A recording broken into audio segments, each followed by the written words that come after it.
تے تسی پورے اترو. جس نظام نے نفاذ واسطے اے ملک بنیا اس نظام نافذ کرو. تسی اپنے بزرگاں کو ڈرنے ہو.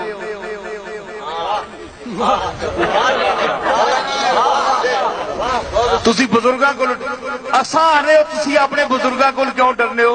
وہ انساناں کو ڈرنے ہو تے تساں نے بزرگ انسان نے.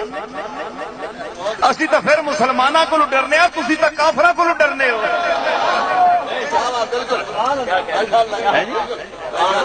اسی تو پھر مسلمانوں کو ڈر انہاں لوگوں کو ڈرنے ہیں کہ کسی بزرگ نے بدعا نہ پہ ونجے کہ اللہ کا مقبول ہے, قبر میں لیٹا ہوا ہے, آج بھی اگر کوئی گستاخی کر دی تو اللہ نہ پکڑ لے.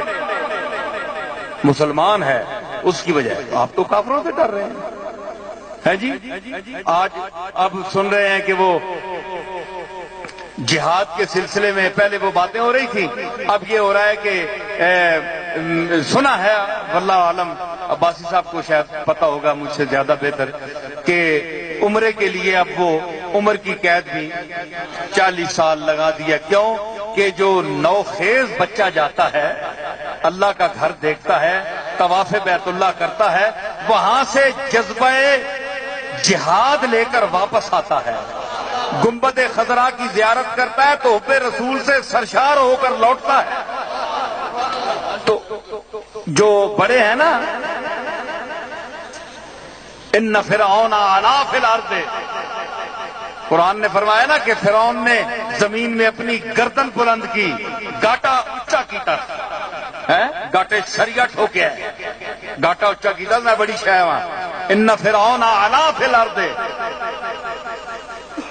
آگے فرمایا انہو کان من المفسدین, وہ بڑا فسادی تھا, فساد ڈالنے والا تھا. تو اس دور کا فرعون کون ہے؟ امریکہ ہے جی. تو اس نے گردن اٹھائی ہوئی ہے. اور دیکھیں ہمارے مسلمان ہیں بیت اللہ کے محافظ, ان کو یہ نہیں چاہیے کہ ان کے اس حکم کی وہ تعمیل کرتے. ان کو چاہیے تھا کہ وہ کہتے کہ کیا پتا ہے کہ 40 سال تک وہ پہنچتا بھی ہے کہ نہیں. اب کتنے لوگوں کو محروم کر رہے ہیں گنبد خضرا کی زیارت سے اور بیت اللہ شریف کے طواف سے, مناسک حج سے. کیا انہوں نے اللہ سے لکھوا لیا ہے کہ اب قوم جو ہے ساری وہ 40 سال کے بعد ہی مرے گی؟ لیکن دیکھیں نا فرعون کی اس طاقت نے ظاہری مسلمانوں پر بھی غلبہ پا لیا, ذہن پر. اب یہ سعودی عرب نے یہ حکم جاری کیا ہے. اب آپ دیکھ لیں کہ جو بڑے توحید کے مدعی ہیں, میں اب سوال کرتا ہوں نا آپ سے, اب اللہ کہاں گیا؟ اب اللہ کہاں گیا؟ کہتے ہیں اللہ سب کچھ کرتا ہے. میں بھی کہتا ہوں اللہ سب کچھ کرتا ہے, میرا ایمان ہے وہی قادر مطلق ہے, وہی سب کچھ کرتا ہے. لیکن آج اللہ کہاں گیا؟ اللہ نے کیا یہی حکم دیا من استطاع الیہ سبیلا کے متعلق کوئی قید عمر کی لگائی؟ من کے عموم میں ذوی العقول ہیں, لیکن اس میں کیا اس سے بچے کیا خارج ہیں جو بلوغ کے بعد ان پر کیا حج حرام ہے؟ آج اللہ کا قانون کہاں گیا؟ سعودی عرب کا وہ دعویٰ کہ ہم اللہ اور رسول کے قانون پر چلنے والے ہیں اور نافذ کرنے والے ہیں, ہم کسی طاغوتی طاقت سے ڈرنے والے نہیں, آج وہ ان کا دعویٰ کہاں گیا؟ آج جو سعودی عرب کو آئیڈیل مانتے ہیں ایران صاحب, آج جو سعودی عرب کو اپنا آئیڈیل مانتے ہیں, نمونہ بناتے ہیں ان کو کہ باجی سعودیہ امام صاحب آ رہے ہیں سعودیہ کے تو تمام جناب ان کے آگے پیچھے ہو رہے ہیں اور ان کی عزت و تکریم ہو رہی ہے. سفیر آ رہا ہے وہ تو چیک بھی دیتے ہیں نا, عزت کے بہت سی وجہ بھی ہوتی ہیں نا. گنبد خضرا مدینہ شریف کی وجہ سے تو نہیں ہوتی, ارے مدینے کی وجہ سے ہوتی تو عاشقان رسول میرے دادا پیر میر علی شاہ جس نے ویسرائے ہند کو للکار کر جواب دیا جب اس نے مشائخ ہندوستان کو بلایا دلی دربار میں, تو واحد میرا پردادا تھا پیر میر علی شاہ جس نے انکار کیا کہ میں نہیں آؤں گا, میں کافر کے پاس چل کر نہیں آتا.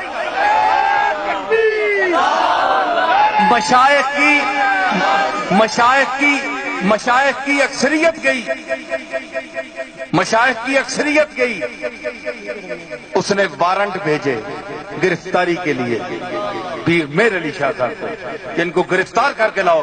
میں نے حکم دیا میرے دربار میں تمام پیر آ رہے ہیں، یہ کیوں نہیں آ رہے؟ انہوں نے کہا جیڑی میں مسجد 5 ٹائم حاضری دینا نا، اپنی مسجد اپنے مالک دے سامنے متھا رکھنا زمین تے، مینوں اس تو بھی فرصت نہیں، تیرے دربار وچ میں کیوں آواں؟ نعرہ تکبیر، نعرہ رسالت، نعرہ رسالت، دربار عالیہ کو اتنا ڈاڈا پیر کہ متنبی قادیان کے ساتھ ٹکر لی، غلام احمد قادیانی کو للکارا، آؤ نیچے میدان میں اترو۔ بڑے بڑے پیر تھے، بڑے بڑے علماء تھے، بڑے بڑے مشائخ تھے، مولانا فاضل بریلوی اس وقت موجود تھے، اس کے بعد 22 سال زندہ رہے۔ یہ لوگ کہاں گئے سارے؟ مرزا غلام احمد نے صرف میرے دادا کو کیوں للکارا، کیوں بلایا، اور لوگوں کو کیوں نہیں بلایا؟ آج دیوبندی علماء بھی اٹھ رہے ہیں کہ ہم رد مرزائیت میں یہ کر رہے ہیں، وہ کر رہے ہیں، کتابچے لکھے ہیں۔ ارے کتابچے لاؤ، میں دادا کی تصنیف سیف چشتیائی سامنے رکھتا ہوں، اکثر نے چربا اتارا ہے میرے دادا کی کتاب کا، اور جس کو علم کا دعویٰ ہے میں چیلنج کرتا ہوں تمام مکاتب فکر کے علماء کو بغیر استثناء کے، یہ جتنے جبے کبے پہن کر آتے ہیں، یہ مولوی آئیں بیٹھیں، علماء کا ایک پینل بیٹھے گا، میرے دادا کی ایک کتاب کی 2 سطروں کا ترجمہ اور مفہوم ہی بیان کرتے میرے سامنے۔ اتنی جرت نہیں ہے، اتنا علم نہیں ہے، سمجھ آئی؟ تو اتنا دلیر انسان، شیر، اللہ کا شیر، لیکن جب مدینے کا ذکر آیا تو فرمایا میں ہوں سگ مدینے دی گلی دا، میں ہوں سگ مدینے دی گلی دا، اے ہو رتبہ ہے ہر کامل ولی دا، کہ مجھے وہاں کا سگ بنا دے۔ اب لوگ کہتے ہیں جناب کتا تو بڑی عاجز چیز ہے، پلیت چیز ہے، یہ بزرگوں نے، جامی نے اور اس قسم کے لوگوں نے اپنے آپ کو کتا کیوں کہا؟ آج کل بڑے پٹھے پٹھے سے انہوں نے کیوں کہا؟ میں کہے عقل کرو، پڑھے لکھے ڈنگرو، تعلیم یافتہ داندو ہیں۔ اس کا مطلب یہ ہے کہ کتے کی 8 خصلتیں ہیں۔ امام اسماعیل حقی افندی مصری نے تفسیر روح البیان میں لکھا ہے کہ اگر 8 خصلتوں کو اپنا لے ایک انسان تو وہ ولی کامل بن جاتا ہے۔ کتے کی 8 خصلتیں، اس میں ایک خصلت میں آپ کو بتاتا ہوں، وفا، مالک کے در سے وفا۔ بھوکا کتا رہے گا وہیں بیٹھا رہے گا، کسی اور در پر نہیں جائے گا۔ تو ہمارے جامی نے کہا کہ سگیست جامیوں جایش ہمیشہ خاک درت، نہ آ سکے کہ بہر آستانہ اے باشد۔ تو جامی ایک یا رسول اللہ آپ کا ایک ایسا کتا ہے کہ جس کی جگہ آپ کا ہی دروازہ ہوتا ہے ہمیشہ، یہ وہ کتا نہیں کہ یہاں سے اٹھ کر کسی اور دروازے پر چلے گئے۔ جامی وہ کتا ہے جو دربار رسول پر دروازے پر ہی بیٹھنے والا ہے۔